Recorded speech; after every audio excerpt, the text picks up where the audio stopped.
الحمد لله رب العالمين والصلاة والسلام على مبعوث رحمة للعالمين محمد وعلى آله ومن تبعهم بإحسان إلى يوم الدين وبعد. السلام عليكم ورحمة الله تعالى وبركاته. فولي أني ولي نمندو أمبو تاكو ونيسي أو من إنسان أو منو سغل بنا شريف لا جبراني سانف جمانين كونو جمانين كوكا أو بسم الله وكا جمون كان كنكا نوي تيجانيا بلومباي كابين سامدي سبتمبر كالوت لتاني كونونتو ما سان بافلا أني موغا Silame jakuluba mimbe anfeya no jamana nkono nabe fama ko Jami'iyatu Nurul Yaqin uye jonjon bata ka nyesi anga president mano ye konfenati president no ye ankaramogo Cherno Hadi Umar Chamie ka kaini aka wulika joni aka chesriye bara imbela jelen kera konfenati shezila Bamako Amdallah Asey konana min kana kono anga mabaw chaman kumbe kerenkana yala commune 4 ale merlakaw min soro la kene kono bara kun follow la anga jeka nyima dawfe ni y'a ye an wulila ka na an ka seko ani an ka ɲɛmɔgɔ ka na u ka siège la bi Jami'iyatu Nurul Yaqin ye tɔn ye Mali kɔnɔ a créera 2013 an ye Jami'iyatu Nurul Yaqin récépissé sɔrɔ. Depuis an ye Jami'iyatu Nurul Yaqin récépissé sɔrɔ anw ka programme la an bɛ baara caman kɛ diinɛ yɛrɛ ta hokumu kɔnɔna la i n'a fɔ wajulu an bɛ wajulu kɛnɛw sigi an bɛ mawuludiw kɛ an bɛ ziyaraw kɛ o ye an ka baara dɔ ye. Jami'iyatu Nurul Yaqin yɛrɛ fana Mali silamɛtɔn caman bɛ yen bi Jami'iyatu Nurul Yaqin n'olu bɛ baara kɛ ɲɔgɔn fɛ a b'o kɔnɔna la i n'a fɔ o ye an ka silamɛtɔn belebeleba dɔ ye n'o ye UJUMA ye. Jami'iyatu Nurul Yaqin yɛrɛ bɛ UJUMA kɔnɔ UJUMA yɛrɛ président min bɛ an ka commune 5 la a commune na n'o ye Bako Jikɔrɔni ye o président ye fana Jami'iyatu Nurul Yaqin ɲɛmɔgɔ ye. an n'u bɛ baara caman fana kɛ. An ka opposé bureau min fana bɛ commune 5 kɔnɔ o bureau min bɛ yen n'o ye bureau contrôle ye Jami'iyatu Nurul Yaqin bɛ o kɔnɔna la ka fara an ka groupement leader kan. Groupement leader min bɛ commune 5 fana kɔnɔ an n'olu bɛɛ bɛ baara kɛ ɲɔgɔn fɛ. Silamɛtɔn fɛn o fɛn bɛ Mali kɔnɔ an n'u bɛɛ bolo de bɛ ɲɔgɔn bolo. Anw ye jateminɛ dɔ de kɛ jamana nin kɔnɔ k'a fɔ n'i y'a ye anw yɛrɛ denmisɛnnamɔgɔw surtout anw wajulikɛla denmisɛnninw anw kan ka Ala fo ka Ala barikada ni an ka nin maaba ninnu ye an ka seko ninnu ani an ka kalifa ninnu olu de kɛra sababu ka anw ka kalandenw kɛ ka anw bonya cogo yira anw na k'anw ni anw ye an bɛ girinkajɔ caman na Mali kɔnɔ bi silamɛ denmisɛnninw mɔgɔ dɔ de ye o bonya birifini biri anw kan. Donc o mɔgɔw n'o y'an ka ɲɛmɔgɔw n'o y'an ka cɛkɔrɔbaw ye n'i y'a ye i b'a fɔ k'i bɛ foro ɲɔ tigɛ i t'a sɔrɔ i ye sɛnɛ de kɛ. Anw y'a jateminɛ k'a fɔ wajulu dɔrɔn tɛ silamɛya baara ye. Silamɛya baara ye fɛn dɔ de ye wulikajɔ ni cɛsiri de don ani ka taasiraw bonya. Surtout minnu ye taasira kɔrɔw ye minnu ye silamɛya yɛrɛ sinsin jamana nin kɔnɔ yan. O kama anw ka irimisi fɔlɔfɔlɔ an y'a daminɛ ko ne ni n ka mɔgɔw k'an ka wuli ka se a Seyidu Usmani Seru Madani Hayidara ma min ye Haut Conseil président ye bi min ye an ka amiru ye Ala ta kɔfɛ ale de bɛ ka Mali silamɛw dajuru de b'ale bolo. An wulila ka se a ma k'ale ka diplôme remise kɛ Jami'iyatu Nurul Yaqin tɔgɔ la o kɛra a 2018 kɔnɔna la. O kɔfɛ an tilala ka baara gɛrɛ binɛ min kɛ o kɔfɛ an wulila an ka seko n'o ye Mamudu Diko ye an fana sera ma Jami'iyatu Nurul Yaqin tɔgɔ la ka o diplôme remise kelen ta k'a ɲɛsin o y'a sɔrɔ ale bɛ Haut Conseil ɲɛmɔgɔya la an ye diplôme remise fana kɛ nin cogoya kelen na Mamoudou Diko fɛ an ma dɔw ma an wulila tuguni Mali silamɛ musow yɛrɛ ka tɔn na an b'ale ɲɛfɛ bi Kadiatu Togola n'a ka jama Jamiyati Nuru Yakini yɛrɛ fana wulila ka diplôme belebele ta ka ɲɛsin u ma an y'o baaraw kɛ bon an nana lajɛ 2020 kɔnɔna la k'a fɔ an ka cɛkɔrɔba n'an ka seko ngo an bɛ wuli ne ni n ka jamakulu ka anw deli ko la maga an k'a dɔn k'a fɔ mɔgɔw de bɛ ka anw lajɛ n'a ye nin baara ninnu kɛ a bɛ bɛn don mɔgɔw ni ɲɔgɔn cɛ a bɛ mɔgɔw gɛrɛ ɲɔgɔn na an ka silamɛya fana tɛ tunu anw ɲɛna ma o de kama anw kɔni ka cɛsiri ye su ni tile mɔgɔ o mɔgɔ ye baara kɛ jamana nin kɔnɔ silamɛya tɔgɔ la k'a bɛɛ ka darapo kɔrɔta o ye anw ka wasoku ye jamana nin kɔnɔ. An y'a fɔ aw ye kɔrɔfɔw kɔnɔ k'a fɔ commune 4 ale mairelakaw tun bɛ kɛnɛ kɔnɔ u y'u ka nisɔndiya jira kosɛbɛ kosɛbɛ u ye laseli min kɛ kɛnɛ kɔnɔ an ka jɛ k'a ɲɛmadaw fɛ. Vraiment ne ko ni ala ka silamɛya jidi comme ni ye silamɛya taabolo de ye a y'a fɔ cogoya min na ne ni Makiba an bɛ ɲɔgɔn bolo a bɛ san 30 bɔ donc o de y'a to fana silamɛya bɛ yɔrɔ yɔrɔ ne bɛ kɛ yen ne tɛ kɛ yen politique kama ne tɛ kɛ yen tɔgɔ ɲini kama n bɛ taa n fana bɛ dɔ de kala silamɛ mana fɛn fɛn fɔ ne kɔni bɛ dɔ tɔmɔ a la ni mana kɛ naloma ye cogo o cogo n bɛ dɔ tɔmɔ a la n bɛ taa n dɔ ye kɔni peut-être a mɛn o mɛn ne fana bɛ se ka n yɛrɛ former sur le tas donc o fana baraji fana bɛ ne o de kama silamɛ ko bi yɔrɔ o yɔrɔ ni ne invitera ni n'a ma kɛ degunba ye n bɛ o kɛnɛ kan donc o de kama ala ka silamɛya jidi ala ka aw mɛn makɔrɔ ala k'u mɛn an kɔrɔ ala ka don o don kan waaju ala ka jamana fana b'a sigi an bɛ fɛn min kɔnɔ ala k'an bɔ nin kɔnɔ ka hɛrɛ di an ma an ye Mali dɔn cogoya min na ala ka Mali segin a nɔ kɔrɔ la. Jɛkulu min bɛ yen nɔ ni a bɛ fɔ a ma ko conférentie ni o ɲɛmaaba ye an karamɔgɔ n'an ka seku ye n'o ye Cerno Hadi Umar Cam ye o tɔndenw dɔw tun bɛ kɛnɛ kɔnɔ u y'u ka nisɔndiya jira kosɛbɛ u ye laseli min kɛ an ka jɛ ka an ɲɛmadaw fɛ. Bi an bɛ yan nɔ an nisɔndiyalenba de don sabula an nana an fa dɔ ka piridi la u ye prix min di association Nuru Yakini ye prix ta k'a di an fa ma min y'an ka président ye Cerno Adi Cam conférence président. On est très content vraiment an bɛ an ka nisɔndiya tɛ se ka fɔ ka ban sabula nin ye donba de ye an tɛ se ka kuma ka wasa mais an bɛ min ɲini ala fɛ yarabi ala ka nin ko caman yira anw na conférence ko kun kɔnɔ a dira anw fa min na a n'a ka kan sabula ale ma diinɛ da a kelen ma depuis a ye donna diinɛ ko la a ko denmisɛnninw de ka ko ka gɛlɛn ale ma sabula a b'a dɔn dutigi mana kɛ cogo o cogo ni m'i kɔ dilan sini dayɔrɔ t'i ye donc o yɔrɔ la an b'a fo k'a barikada yarabi ala ka piri k'a ma hɛrɛ ye ala k'a k'a ma si ni kɛnɛya kɔnɔna na halisa an mago b'a la yarabi ala a ye min daminɛ ala k'a to a k'a lase an min yɛrɛ ye denmisɛnninw ye an ka se ka an kun kɔrɔta n'a ye. Nisɔndiyalen don an farifolen don an yafara hadamaden lahala bɛɛ lajɛlen na ala min sɔnna ka bi wulada na yira ne ni aw la an b'a fɔ ala ma k'a ni ce baw alaw taala ni foli ka kan tuma bɛɛ sanga bɛɛ surtout وكل بما فعل الجليل جميل كيف ما كان لقاؤه كما يقول المصبا الله تعالى يا كي اوتشكا يا من لا تشغو تشغو ام بي الله تنك على بركه داني انفا انا الشيخ كونفرنس توغلا مالي تجانيا ما بلجرين توغلا مالي اسلام بتوغلا بودون ني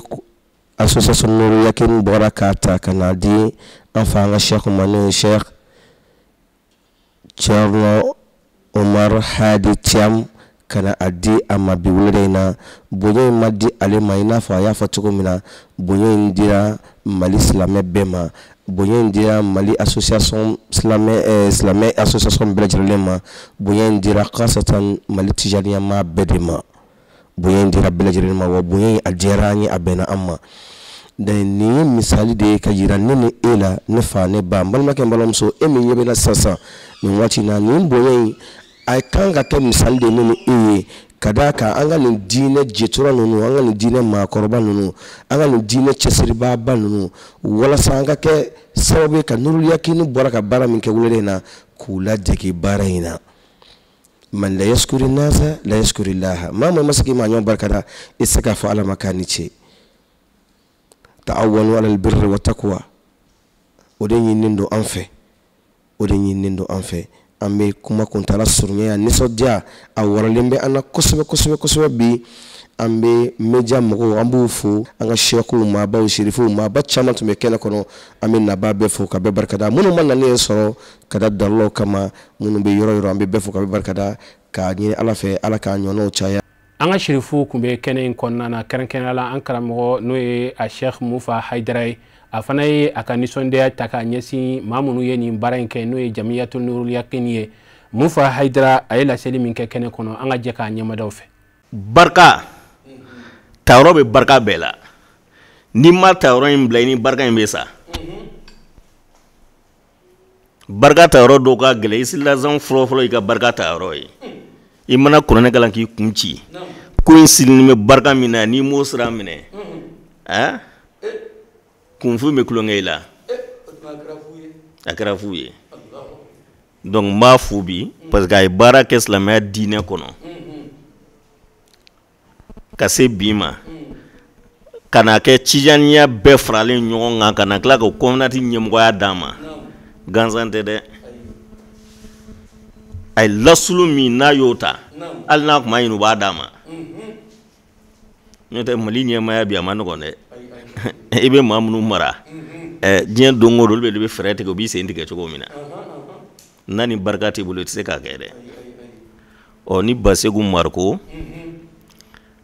taamara ka taa fo ne ka so sira kɔrɔ ka taa carte di ne ma ɔ yɔrɔ a b'a dɔn ani an bɛ ɲɔgɔn sɔrɔ groupement ni o conseil ko la mais k'a dɔn kabini a fɔ n ye ko Basegu a taara ne fɛ yen a y'a sɔrɔ n tɛ a ye carte bila n ɲɛ o mana kɛ programme an bɛ don cérémonie na a kɛra maa min ye association baarakɛla ka ca jamana kɔnɔ mais tiɲɛ yɛrɛ la k'a fɔ maa ye baara kɛ association kɔnɔ ka tila ka sɛbɛn bɔ a la ne mara la ni Mali diinɛ ma ɲɛma ka ca dɛ ko mais ba ye baara k'u la i b'a fɔ cam a tɛ yen depuis mouvement démocratique nana ani association islamique cayali nana ka baaraw k'a kɔnɔ ka tila ka sɛbɛn k'a la parce que maa caman bɛ baara kɛ sɛbɛn t'a la ka tila ka sɛbɛn k'a la